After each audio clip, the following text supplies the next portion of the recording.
El aporte de la política.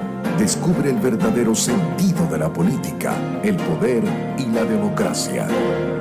Definitivamente estamos conectados. Yo quería conversar acerca de esto, justamente el análisis del discurso de Milei en Davos. Saben que esto es el Foro Económico Mundial que se reúne siempre en enero y obviamente allí estuvo Milei y fue bastante discutido, criticado el discurso de Milei. Para conversar acerca de esto tenemos a David Rico, consultor político, experto en estrategia, CEO de la consultora Fábrica Política. Su Twitter e Instagram, síganlo, @David Rico C. ¿Cómo estás, David? Bienvenido.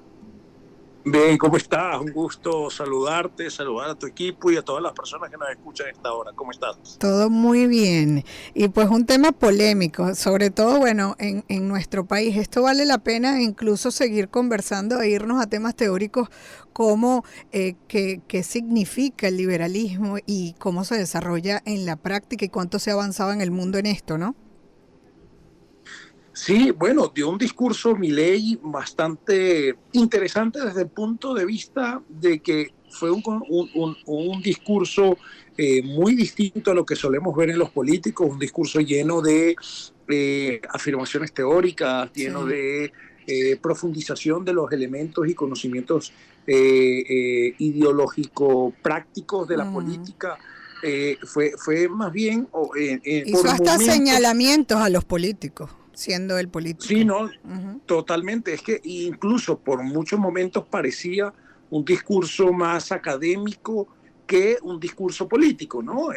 Parecía más bien, por momentos, parecía incluso dar una cátedra sobre economía más que un discurso político. Ahora, claro, eligió muy bien el escenario y eligió muy bien el enfoque hacia dónde quería dirigir el discurso, ¿no? A cuál era el target.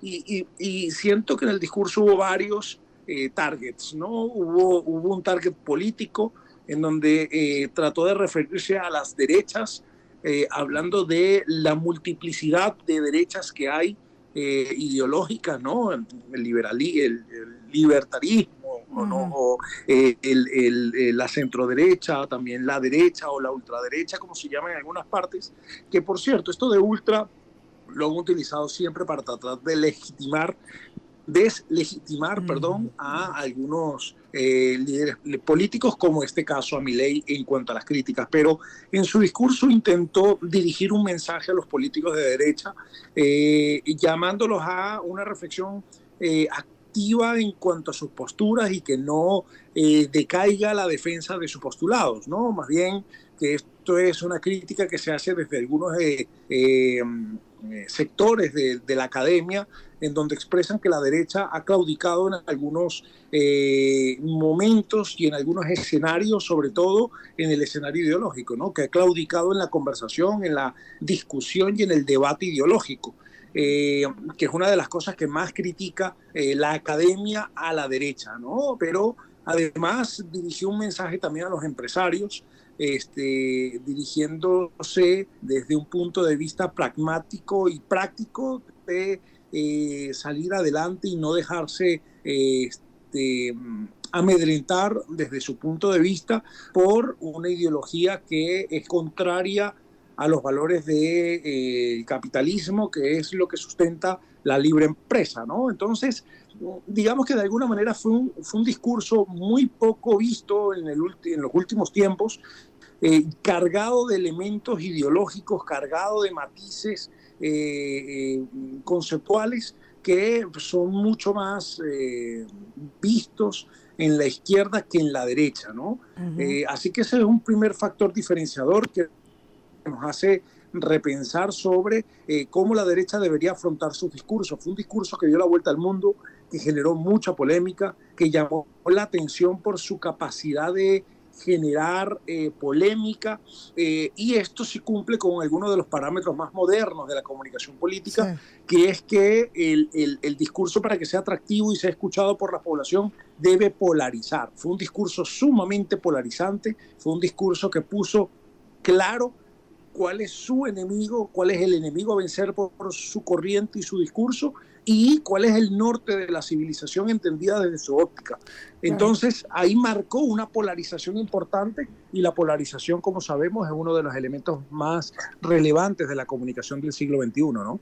Claro, lo que pasa es que también aprovechó el escenario dando una explicación de lo que quiere llegar a lograr y que no es fácil llevar adelante en Argentina, donde en este momento, pues con todos esos cambios que está proponiendo, no se le ha visto fácil en materia de la aceptación de la ciudadanía.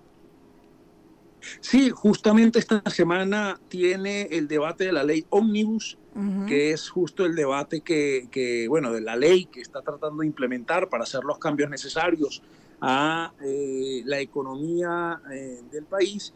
Así que de alguna manera es decisivo esta semana para poder llevar a cabo los cambios más importantes que ha anunciado en los últimos días, ¿no? Sí.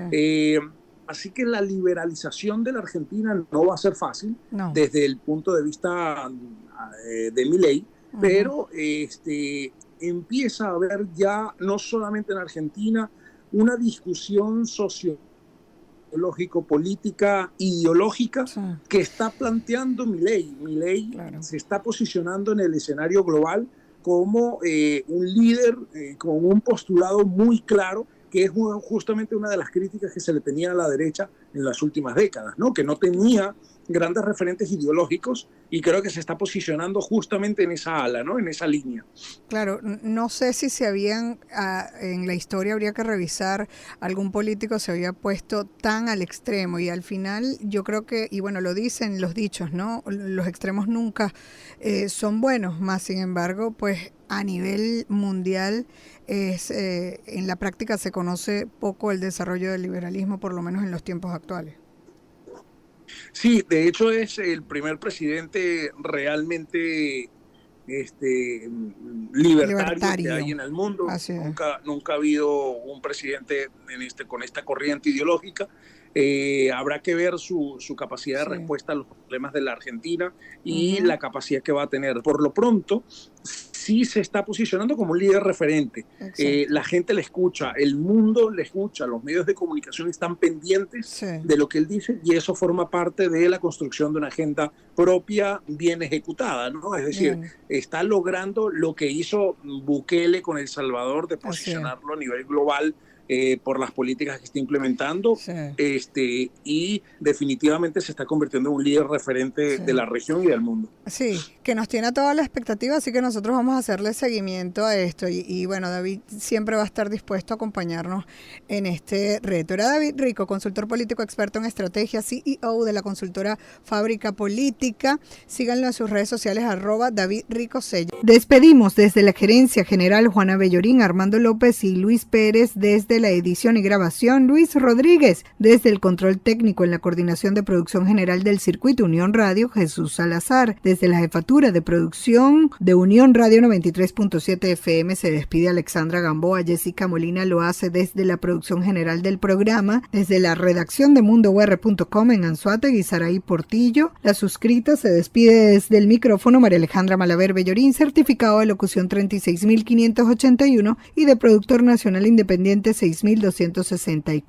Sigan nuestras redes sociales, las de Gente y Ciudad, Twitter, Instagram, TikTok, @Gente y Ciudad ORG. Mis cuentas personales también son iguales en todas las redes, Twitter, Instagram, TikTok y LinkedIn, @Male_Malaver. Pueden escuchar nuestras entrevistas a todos los profesionales, les recuerdo, por todas las plataformas podcast o también en nuestra web genteyciudad.org. Nos despedimos, no sin antes recordarles que el objetivo es convertirnos en el ciudadano que el planeta necesita a partir de nuestra acción individual. La estrategia, dar siempre lo mejor de nosotros.